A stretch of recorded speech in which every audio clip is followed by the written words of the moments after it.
Hello everybody, welcome to my channel. My name is Wouter. This is the Random Refuge. Lately I've been getting a lot of questions from people who would love to see an actual play of a TTRPG played solo using the Omen Game Master emulator, which is the Game Master emulator that I'm working on. And so in this series of videos I will show you the use of Omen while playing a TTRPG, so you can see how it goes, how it works, and the type of story that the emulator can generate. Today we will take a look at the preparations and the materials that you are going to need to play a game, and we will also play a first couple of scenes from our new adventure. So I hope you will find this video helpful. If you have any questions, you can post them in the comments. I will try and answer them there. So let's take a look at the items that you need if you are going to play a TTRPG using Omen. So first of all, you're obviously going to need the Omen PDF. At the moment it's a PDF. The default Omen is free, so you just download the PDF. And we have created a couple of tools that can help you at your table. So we have this basic sheet, which explains to you the basics of Omen GME, so you don't need the whole book or the whole PDF. Next to you at the table, you can use this as a quick reference. And then at the back of the table of the book, you have this overview of 3 pages that comes with a general flowchart of how you are going to create a scene and resolve a scene. There's another flowchart of how you create a scene, so this one is more zoomed in on the creation of a scene, and then this flowchart is about completing the scene. As we play through this game, you will see how this works. It's not my intent to explain in these videos how Omen works. There's a different series I'm creating that explains how Omen works, but this is going to be a playthrough video, an actual play of a TTRPG using the Omen Game Master emulator. And then we have a third page which has all the oracles on it. There's a big Sparks table, and then a couple of other oracles that we are going to be using. So this I have with me at the table while we are going to play this game. So the first thing you need is the Omen Game Master emulator. The second thing you need is a system. For this series, we are going to be using the beautiful Shadowdark. I advise you to pick a system that you are familiar with to get started. Otherwise you have to learn both your system and the Game Master emulator, and that can be a bit much. So pick a system that you're comfortable with. Shadowdark is what we are going to be using for these videos. And then a third component that well, it's optional, but I find it useful, is something that can function as a setting guide for your game. So we are going to using Shadowdark as our system. So if you're unfamiliar with RPGs, our system is basically our game. It's the rules of the game. A setting is more of a vibe. It's a location. It's a collection of a number of things. It's basically it's like a little world that you are going to be playing in. And so we are going to play in an old North setting. You could call them Vikings, but I don't want to make it a historical setting. So we will be using the Cursed Scroll Zine number 3, Midnight Sun, which has this setting of the Isles of Andrik, it's called. And basically it's a little hex scroll that you can follow. So here it is, the Isles of Andrik. That also comes with a little map that we are going to be using. We are going to be using this. However, We are going to be using this setting only as inspiration and to fuel our expectations. I'm not going to use it as a hex scroll. So this map you are seeing here, there's hexes on it. We are going to ignore these hexes. I'm not going to use the hex scroll mechanics of Shadowdark because I'm working on a different mode for Omen, specifically for hex scroll and keyed hexes. So I'm going to use the free flow mode of Omen GME. So I'm just going, which simply means I'm just going to be using this map more as a reference of where we are, and just as a, again, as a reference and as an inspiration, but I'm not going to be using those familiar hex scroll mechanics like random encounter checks, tracking our rations, and all those familiar mechanics. That we're not going to be using those. So don't worry about that if you have never played a hex scroll. We're not going to play a hex scroll, but just using this as a setting. So these would be the three things that you would need. I would say this is the Game Master Emulator. It's a system that you're familiar with, and then you can opt to use a specific setting that can help you come up with your that can serve as inspiration and that can work, that can fuel your expectations. And then you also going to need a couple of tools that you are using when you play a TTRPG, such as a collection of dice. One thing I advise to our test players is to pick a different colored die as your Omen die, because basically every roll with the Game Master Emulator is done by using a D10. And by picking this, by picking a die with a different color, you always find your result quickly again, in case you forgot about it, in case you didn't write it down. You can consult it in your dice tray quickly because it has a different color. It also helps creating that distinction between being the game master whenever you roll this die for answers, when you're consulting oracles, or when you're doing some world building. You're in the role of the game master, let's say. And when you are a player, you are trying to solve the scene. You are trying your best to think as your player character. Then you are going to be using these dice. So it really helps creating that distinction between those two roles that you are having. What else do you need? You are going to need a pen and a pencil, an eraser, and every game of Omen starts with 3 tokens that you are going to be using. You can just write that down in your notebook, but for this purpose I have these 3 tokens, these physical components as a reminder. You will need a character sheet that comes with your system, and you create your character as you would do for any regular game. And then you also will need a notebook. And I think for the second part of this video is going to be interesting to see how I structure this notebook. So I will tell you just a little bit about the setting that we are playing in, about my player character, and I will show you how I've written this down, how I organized it in this notebook. So our main character for this game goes by the name of Hagen Sea Devil, and his last name is Hjalmarsson because his father was named Hjalmar, and he is a hero born. So Hjalmar is a legendary warrior who is credited with killing a giant, and Hagen is the son of this giant slayer. And he also has his class is a sea wolf, so he goes raiding every summer. And he also has 2 companions with him at the moment. There is Tira Sunborn.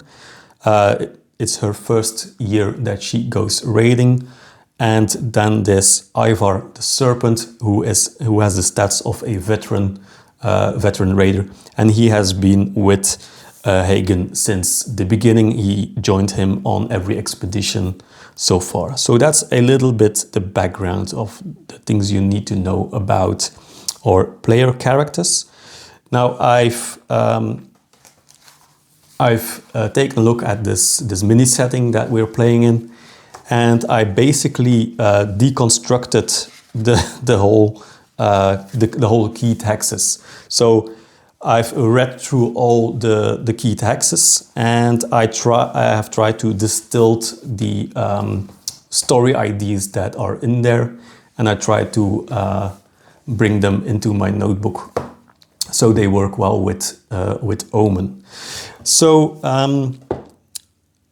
when our story is going to start, we will find Hagen and his two companions on the shores of this northern part of the Isles of Andrik, because they went raiding. They got off course during a storm, and now they are shipwrecked. Their ship is gone on this northern beach of the Isles, and the only survivors of the raid are Hagen and his two companions. So this immediately gives us our first storyline.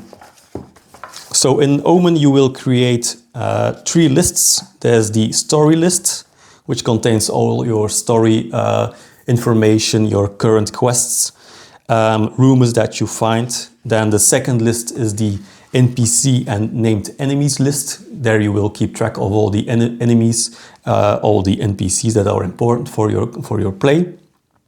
And then the third list it's not really a list, it's just the rest of your notebook that you are going to be using to keep track of your scenes. And in the PDF there's a little bit of guidance on how much you like to keep track of about these scenes.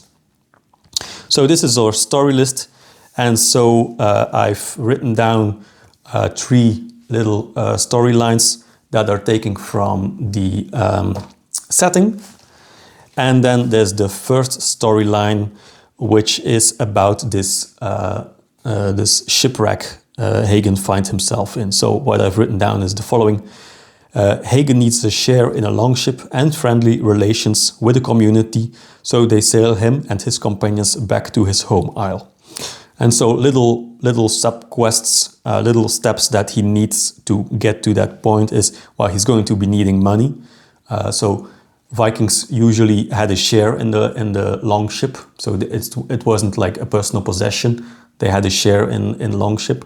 So he needs money to buy his share and the share for his companions. He also needs to find a community and create a bond with them, be nice to them. So he's able to convince them to take him home. And between brackets, I've written season with a question mark, because presumably there's a storm now, so they're shipwrecked. So perhaps they were late in the season. And so perhaps they will need another season before the winds and the sea is again favorable to sail him back to his home isle. So this is like my quest ID. It's very, very rough and still very open, but I think it has a nice entry to explore these isles, to perhaps if he finds a village and he needs money, perhaps he can take on another quest to, for example, explore caves where there's a rumor of a hidden treasure from a king long ago who buried his treasure there.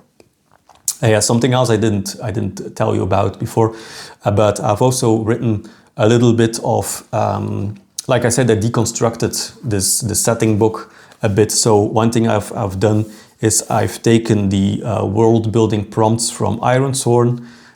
It's called the truths that you're filling in. It's the world worksheet, something like that it's called. And it has like a little bit, it asks you to fill in like what's the role of magic, what's the role of creatures in this story, how are the communities structured, what kind of leadership is there. So I filled in these things a bit. So there's also a little bit of history about these isles. So originally, these isles were inhabited by giants, by trolls, by creatures that lived in the wood. Then men came, and with them came these great kings who became exceedingly rich, and they had to store their loot in all the places that they could think of, like in the mountain range or the deep holes. And so bit by bit they pushed the creatures that lived on the island, they pushed them to the fringes of these islands. And now these kings are gone, and the people don't know where all this loot has been buried. It's lost. These legends are lost. And now the creatures are pushing back. So the small population that is still living on these islands, they're living in small steads that are protected because animals and the creatures, they are afraid of light. So these steads are always day and night protected by big pyres and campfires. So there's always light there to keep these animals away. And so, picking up on this storyline, I can see that Hagen would chase one of these rumors if a villager is telling him like there was a king long ago and he has buried his treasure over there. That might sound like something that Hagen could try and fulfill to find his money, to buy his share, and to prove his worthiness. So let's take a look at the other 3 entries that I have in this story list.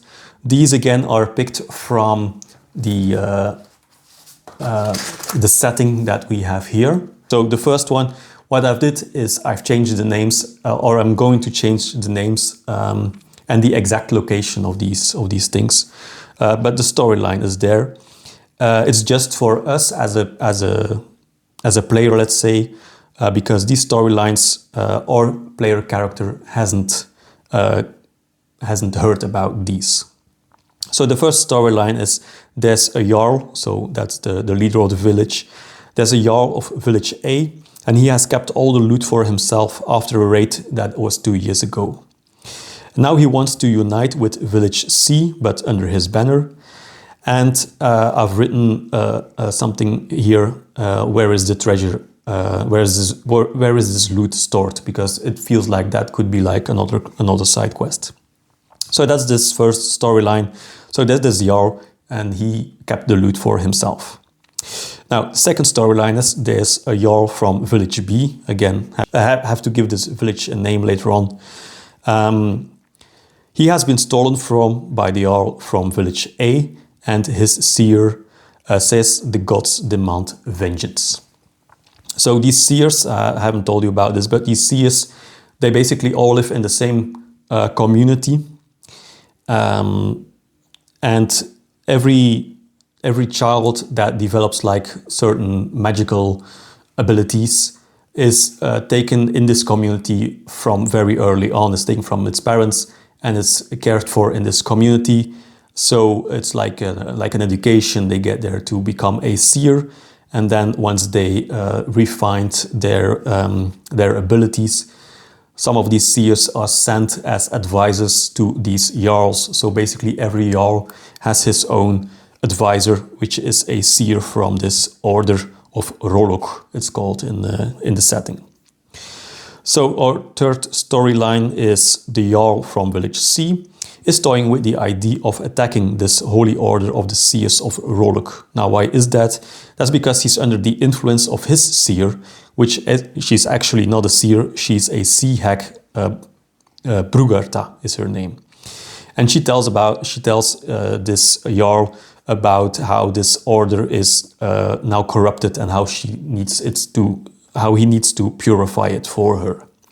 Now you have to know, in this world, killing a seer is a great offense against the gods. So these are the 3 storylines, and you can see how they are all intertwined with one another. So there are 3 villages, and every village is somehow connected to the next one. So it's like a triangle. Every village presumably will become like its own faction with its own name. So this is far from perfect. Like I said, it's very vague, but it gives you an idea of how much or how little you need to get started. So we have like these 4 little story IDs, and the fourth one is really our personal ID for our player character. So let's take a step back and let's take a look at this notebook. So I like to begin my notebook with a little index. So we only have 4 page numbers here. There's our NPC named enemies list. There's a story list, which I just showed you. And then there's this scene list. So the NPC and named enemy list, let's take a look at that. So I've created this alphabetical order. So named enemies and NPCs at this moment. So we have Brugerta, which is this sea hag. She's in the disguise of a seer of Rolok. Then there's our main character, which is Hagen the Sea Devil. He's a sea wolf and son of the late but legendary giant slayer Hjalmar. He's taken off course when raiding, and he's now shipwrecked on the Isles of Andrik. We can always update these descriptions later on, but this way you see, like, again, how little I fill in, like I try to stick to the essence of it. Then we have Ivar the Serpent. He's a veteran raider and has been with Hagen on each expedition since. So I've also written down this community of Rolok. There's a community of sacred seers I've just told you about. And then there's Tira, Sunborn. She's the companion of Hagen, and it's the first time she went out raiding. And that's the end of our story list. So you see there's still a lot of free space there to fill in. Then we have our story list. I've also taken a couple of blank pages. So there's plenty of space to add story IDs. And then we have our scenes list, like I said, it basically is the rest of our notebook that we can fill in with the actual play. So I've called this the Chronicles of the Isles of Andrik, is the tale of Hagen the Sea Devil. And I like to, I don't know if you can see this with the camera, but I've created these like margin on each page.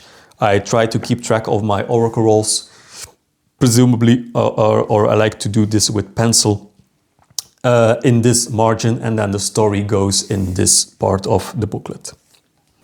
So I think that concludes everything that you need to know on how to get started.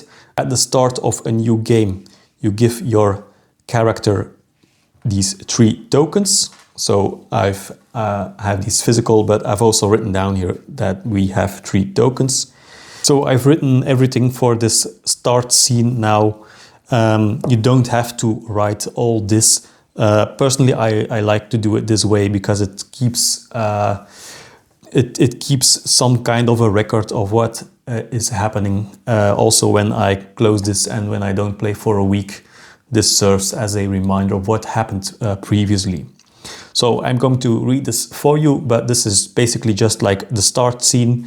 If you follow along with the Omen Game Master Emulator, the advice in there for the start scene, you will see this is the scene where you introduce your player character to the adventure hook. In this case, it's that our player character, Hagen, has been shipwrecked and he's stuck on this island. So what I've written is the following. Storm weather. The longship of Hagen and his raider has been blown off course and crashed against the sharp rocks of the Isles of Andrik. Though trade between the Isles and Hagen's homeland is limited, there is some, and Hagen knows about these islands. Though their language and religion is the same, the Isles are known for their uncanny magical properties, and stories about the strange seers of Rolok circulate around the campfire. Snow and rain is crashing down on Hagen when he gets out of the cold waters. 2 of his companions are also getting up. But where are the other 20 souls that Hagen recruited late in the summer? His Jarl had warned him, it's too late in the season to go raiding, but Hagen needed to prove himself so desperately. He curses, and through the driving rain he recognizes the faces of Ivar, the grizzled warrior, and the sharp, almost boy-like face of the young Tira. She's still spitting out the salt water and gasping for air. Hagen starts to collect the little gear that's stranded. Luckily, most of his weapons he can find, with the exception of his heavy mail. In front of them, they see a dark pine forest with white, sharp mountains towering behind them. The range continues to their right all the way to the sea, where it forms a sharp, very high cliff. And is that a tower Hagen can see over there?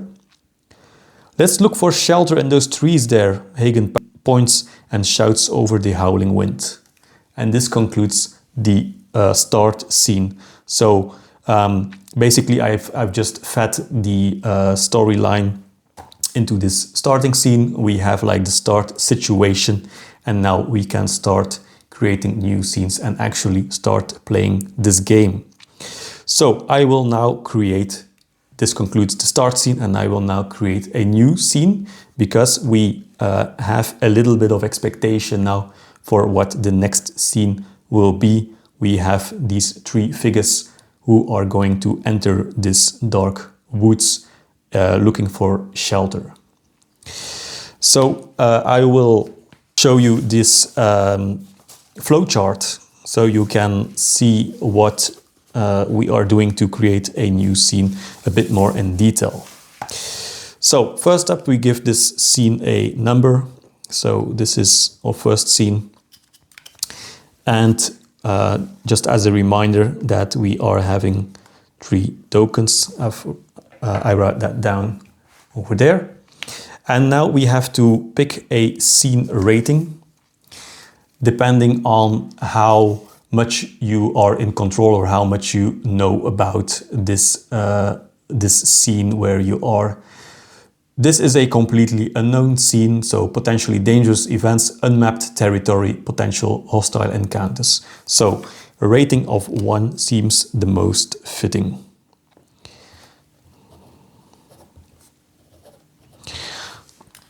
So we have a scene rating of 1. Now we have to check if there's an added team. On a scene rating of 1, there's always an added team, so no need to roll in this case. So you can follow along in this with this flowchart. So first we have set the scene rating. We decided to pick a scene rating of 1. There's always an added team. So now we have to check which team is added. So make sure you see this. So we rolled a 4. And on a 4, we have the social team. Now again, following this flowchart, the most important part of creating a new scene is making the team state roll. So we roll a d10. And what we're aiming for is a 4 or lower, because we have 3 tokens, scene rating is 1. So we add those 2. And let's roll, it's a 9, so that's a fail. Let me show you the different possibilities. So our target number was a 4, we have 3 tokens, and there's a scene rating of 1. So if it's below this, if it's equal or below this target number, it's a success. If you roll very low, like a 1, it's a critical success. Or if it's low enough, you can spend some tokens to trigger this critical success. If it's higher than the target number, it's a fail, which is negative. If you roll a 10, that's always a critical fail. So now we are looking for the corresponding team state. We do this over here. So we had this social team. We rolled a fail. Social team is called enemy. And now we are going to complete the scene. So I will just make a note of the team. Now we can complete this scene. So let me share with you the description of this team state. So we have social. A social fail leads us to the enemy team state. So your PC meets an enemy. Typically, this will mean you will have to create a new enemy. Use the intensity die to set the number and difficulty of the encounter. But, very important, this doesn't mean you have to enter combat right away. Here we have a little bit of advice on what you should and shouldn't do. So best practices, don't ask what you already expect. Don't ask what would lead to what would likely lead to a boring scene or not interesting scene. Always ask yourself if this what you're setting up, is this something a GM would do?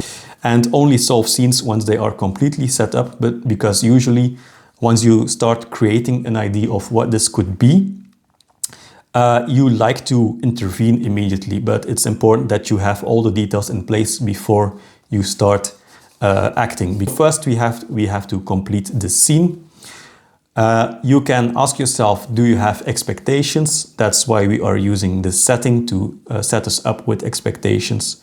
So you can say, yes, I have expectations, or you can say, no, I don't have any expectations.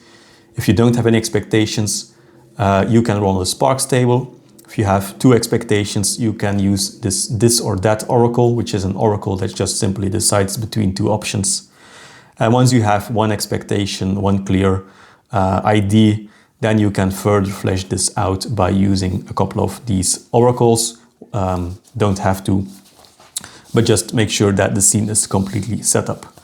So what I like to do is I like to envision the current situation. So we rolled a failed team state. We are just shipwrecked on this coast, and somehow somebody saw our ship going down and is now somehow hostile to us. So perhaps they're thinking we are the first people that are arriving to invade their island. And I suspect they're more or afraid of us and not necessarily hostile, because I don't see any reason why they would act immediately hostile just because they don't know us. So I would play the scene as not necessarily like a big boss enemy already, but just like there's something watching us in the woods that is afraid of us and is observing us and see what we are doing. So we are not alone when we enter this forest. Somebody has seen us already. Now, to envision this further, to flesh this out further, I'm going to be rolling on the spark table. My advice is to roll 4 times on these tables and then pick 1 or 2 words from that and forge it into a meaning. Also, make sure that your question is clear, so make sure you know what it is that you're asking. And so in this case, we are rolling a D100 and we are going to roll it 4 times. And my question is, what is the nature of this enemy, of this creature, of this human, who knows? What's the nature of this person that is watching us? So let's roll 4 times. So we rolled dreadful. That's not very promising.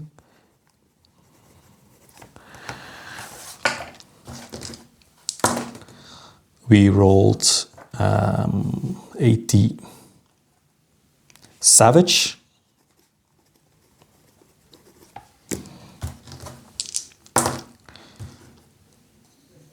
Damaged, that's interesting.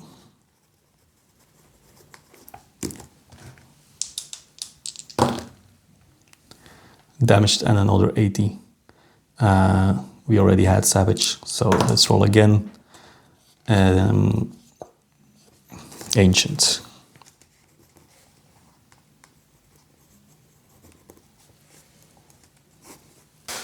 So what we have are these 4 words. Now we just pick the ones that we like. So we have dreadful, savage, damaged, and ancient. Now let's see if they make any sense in the current context by checking with our setting if there's anything that could lead us to one of these keywords. So taking a look to our setting to see what fits one of these descriptions, we are over here, and like I've written in the previous scene, we are looking to these big mountains and this sharp cliff over here, and there's like something of a building or a tower over there. When you look into this setting, there are these creatures, the dwerg. They're stocky gnomes who dwell in mountain halls shaped by their peerless craftsmanship. They have rosy cheeks, sparkling eyes, and prodigious beards. And they can shapeshift into a small animal in case of an attack. And if you read about the description of these dwerg, they live in mountain halls, and there's even mention of like a great hall of these dwerg in the high mountains. So I would say that given the location where we are and then this keyword ancient, I would say that this creature that is watching us is a dwerg. Now, I also like this word damaged. I've been thinking our ship is shipwrecked because of a storm, and somehow I would say this storm dealt some damage to their hulls. A part of the mountain is collapsed or something like that. And that's also the reason why these dwerg, who are usually deep inside their mountain halls, that's also the reason why this dwerg is outside peering through us, through this forest. So that's the base idea. Now it's time to flesh out our expectation. So let's return to our flowchart. So did we have an expectation about who was watching us in the forest? No, we didn't. So we rolled 4 times on the sparks table, and now we have an interpretation. We know it's a dwerg watching us. Now we have these other oracles that we can consult. And the first one I like to consult is the intensity die, which is a die for questions like how much or how difficult, how far, questions like that. And the higher you roll, the more, the bigger the intensity. So I be rolling, and my question is, how big of a group is there? If we roll low, it's like a single dwerg. If we roll high, it's a small band of dwerg who is displaced. So we roll a 9. So it's a rather large group that we are meeting there of dwerg. So very, that's very exciting, and also that might be a dangerous confrontation. So I've written the beginning of our scene now. A group of 4 dwergs is watching Hagen through the forest. A great rumble collapsed a part of their tunnels. These 4 dwergs I found in the setting. There's a random encounter that mentions them. And it suggests you roll a d4 when you encounter them. So 1d4 dwerg, but we used the intensity die and we rolled a 9 there. So I would rule that this is a complete group of 4 dwerg that we are encountering. Something else I like to ask the oracle is if these dwerg are something that are known to Hagen, or is if this is the first time that he sees them. So let's roll a simply as no question, make that even. So a 5 or lower means he has seen them before. We rolled a 7. So he has never seen these dwerg. So he has never seen them. Has he ever heard about them? So let's make that unlikely, and because he has never seen them. We rolled a 10. So that's a strong no. A 10 is always a strong no. So not only has he never seen them, he has never heard of anything like it on his isle. So the moment he will see them, that will be a big surprise and a very confusing first encounter on this strange island. We already know that his folk really distrusts the magical properties of this island, and now seeing these dwerg, that will be really very disturbing for him. So the only thing I would like to know is what they are doing. We know they are in the forest and they've spotted us already.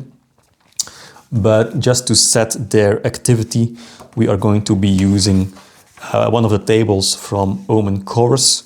So let's see, let's roll a 10 and pick the most obvious one of these. So these dwarfs are busy while learning. Doesn't seem really appropriate. So they are busy gathering when this scene takes place. Perhaps they are busy gathering stones and are trying to repair a part of the tunnel, for example. Let's say we stumbled on the beginning of their holes, the great holes.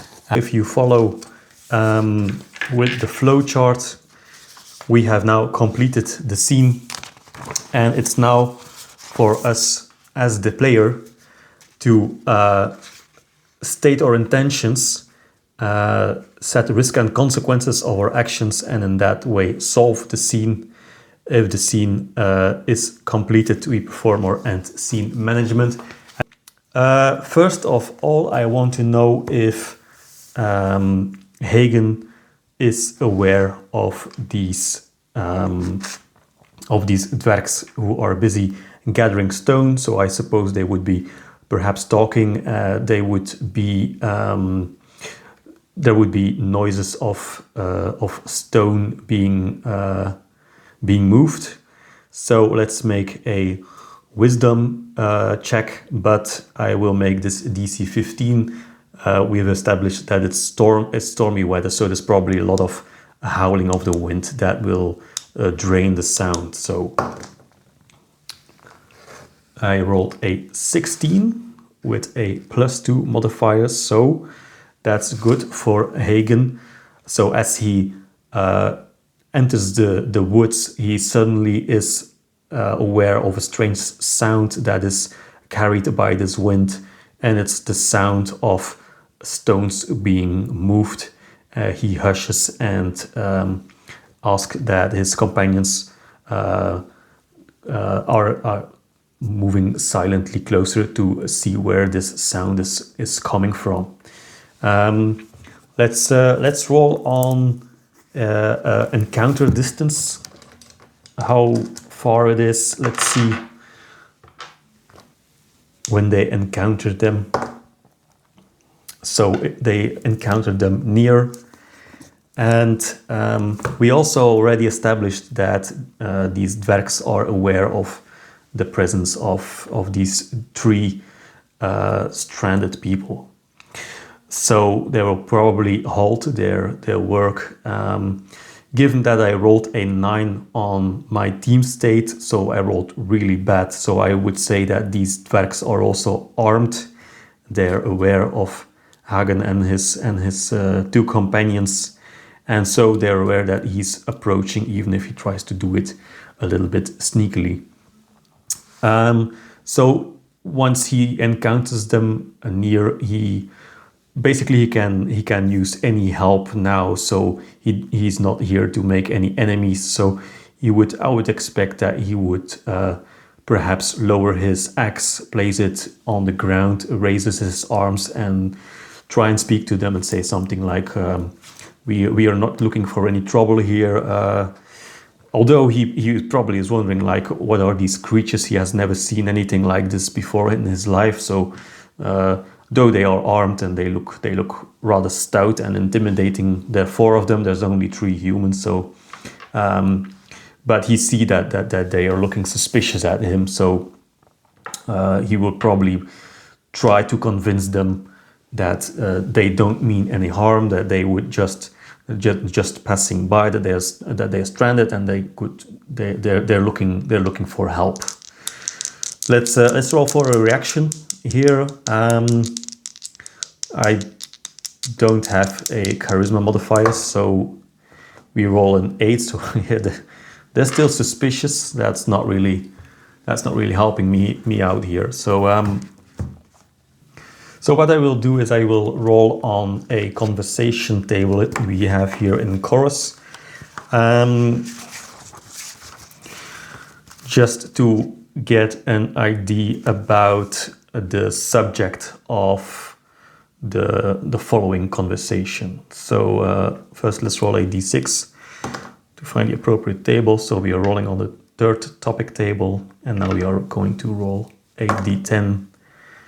And they are talking about the recent situation. Obviously, this is because they have seen the ship go under. So Hagen tried to convince them that they're not looking for people, and one of the dwergs is curious and comes forward and asks about how they, who they are, where they come from, and Hagen asks if they have seen the ship go down. So they're not just coming out of the woods, but have they seen the ship go down? Let's make that like, well, let's make that even, given that it's a storm. So have they seen the ship go down? Yes, they have seen the ship go down. So as Hagen is telling this, they nod yes, and they have seen the ship sunk. So Hagen continues. So you know we are looking for help. We are not looking for any troubles there.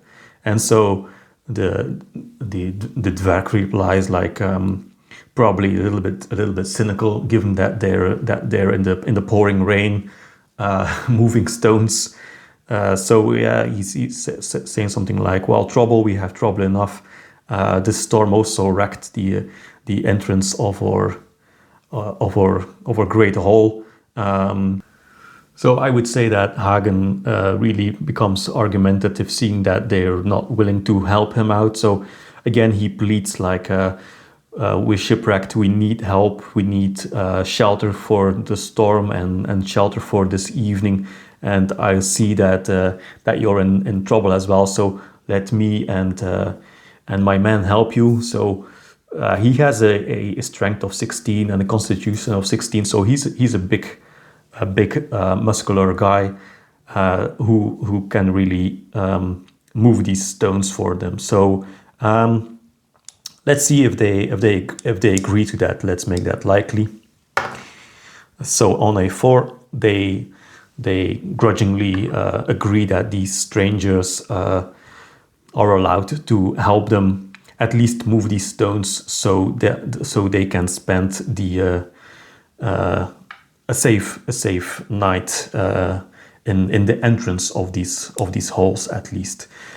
So let's ask Omen how difficult this